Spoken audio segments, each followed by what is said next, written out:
Well, we're back here at our job site in Tarrington, and we're about 2 months into our project, and we're at the stage now where we've gotten our veneer inspections from the county, and we are starting to put all our brickwork on and then start our cornice and trim work. As you can see, the scaffolding's up, and they've got a lot of the brick completed. They're now on the front of the house, and starting next week, we'll be putting all the siding on the rear, and while we're doing this, we're working on the inside on all our mechanicals. So we're moving along at a pretty good clip. The weather's been good for us, and we've been taking advantage of this nice summer good weather. We're in the master suite of this home, and this particular style plan, this customer wanted their master bedroom on the second floor, and it allows us to do a very large room. We're in a little sitting area here right off the front of the room, and then this is the main part of the master bedroom, and we're still finishing up the HVAC installation. And back towards the rear is the master bath with 2 split vanities on either side of that door opening, and then of course you can see the rough end of the tub opening, and then there's a huge shower off to the back rear, off to the right rear rather, that's got a window in it and to allow some natural light in, and then 2 very large walk-in closets.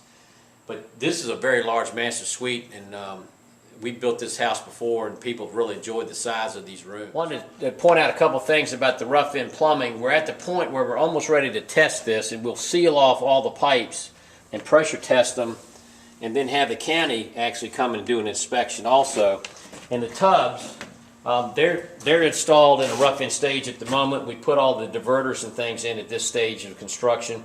We will fill these tubs with water to check for any leakage, and then once the inspection has taken place, we'll drain them, and then we put this protective cover over top of them to protect the tubs during the rest of the construction. Other than that, we're ready for the electricians to come in, and I'll talk to you about a few things on the outside. I want to point out a couple of options that you've got when you're doing a custom home on your exterior finishes. This particular couple has selected this brick to go on 3 sides of their house, and then we're putting a low maintenance concrete fiberboard called Hardy Plank on the back, along with trim that's all maintenance free. It's either PVC or new composite products that will not rot and hold paint very well. But one thing I wanted to point out is a lot of people, there's a conception that a brick home is a tremendous amount of cost more than say a home with siding.